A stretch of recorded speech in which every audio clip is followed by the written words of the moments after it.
Yun mga paps, so naging problema ng ating Mio Sporty ngayon ay yung kanyang carb.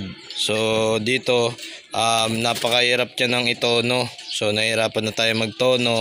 Pagka tinono naman natin siya, tapos nagnormal yung kanyang gas saka yung hangin.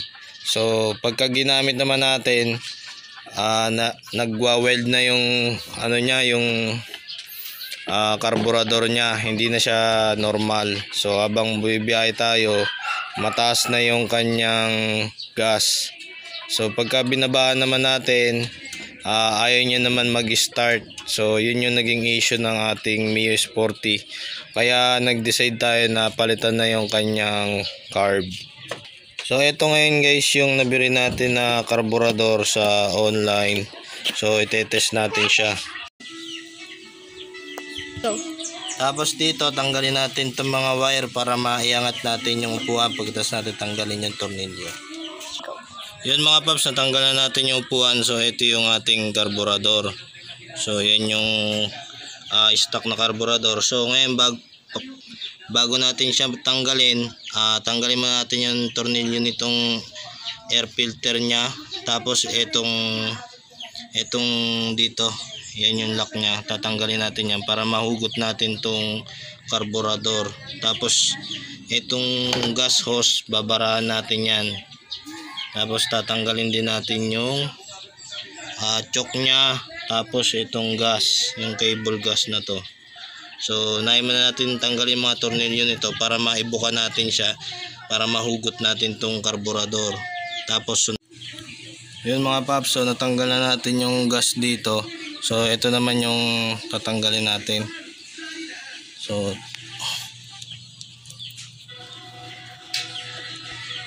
kailangan matanggal natin yan para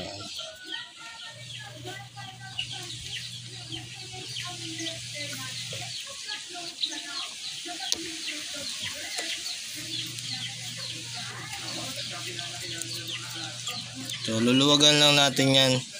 Pag maluwag na, pwede na natin ugutin yung karburador. So hugayin lang natin yan. So ilalayo natin itong filter.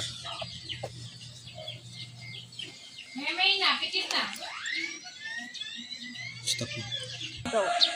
Okay guys, natanggal na natin yung carb. Ayan siya. So sunod naman natin ito, luluwagan natin to. Okay guys, so luluwagan na natin to.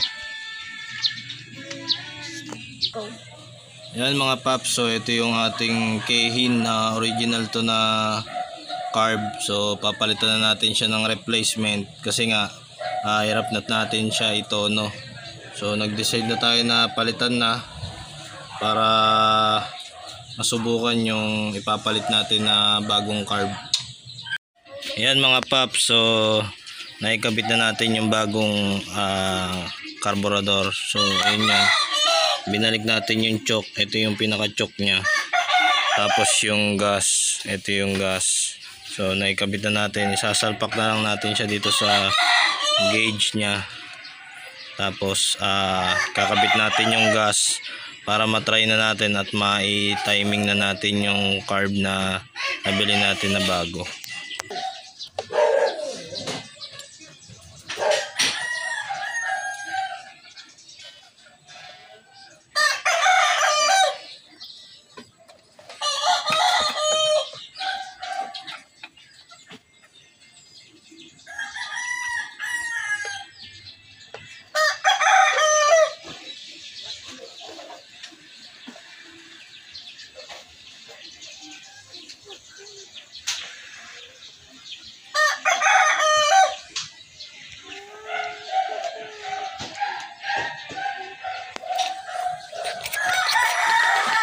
So ayun mga paps, kailangan isalpak natin siya ng sagad doon para wala siyang singaw. Tapos higpitan natin maigi itong tornilyo. So ipapantay lang natin siya.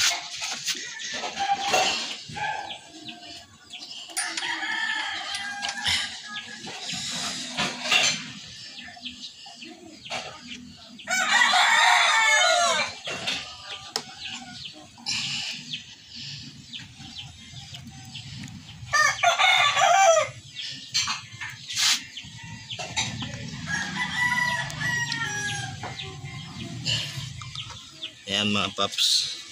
So pag naisentro na natin, higpitan na natin yung kanyang tornilyo dito.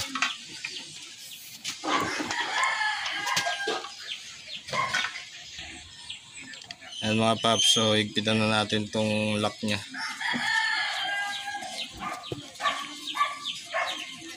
Pag naigpitan na natin to, ikakabit na natin yung gas. Tapos hintayin natin bumaba yung gas, tapos pa-startin natin. So sa pa-kick natin siya papaanda rin. Kasi nga wala pa yung baterya. Kailangan maigpit yan para walang singaw yung carb natin.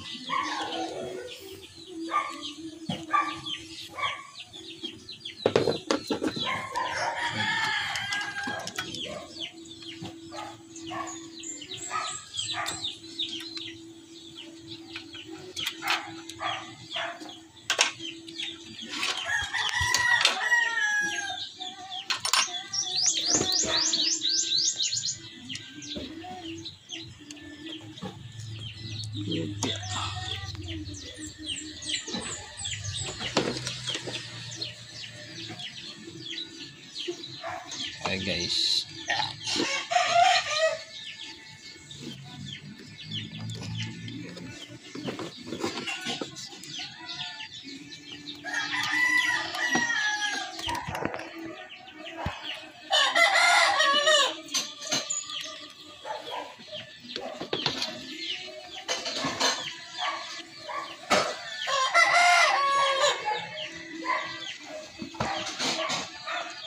Yun mga paps, tapos isasalpak na natin tong kanyang air filter. Itong air filter.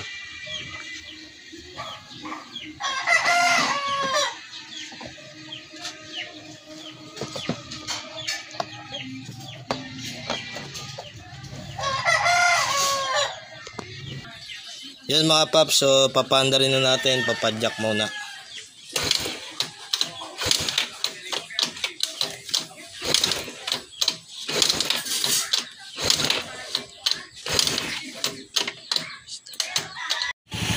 Okay na mga paps, so naikabit na natin yung carb. So yung pagkakakabit natin, umandar na siya kagad. So napakaganda ng tono natin sa carb ngayon. So dito ilalagay ko na lang sa video description yung pinag-orderan natin. So yun na yung carb na naikabit natin. So far so good naman yung carb.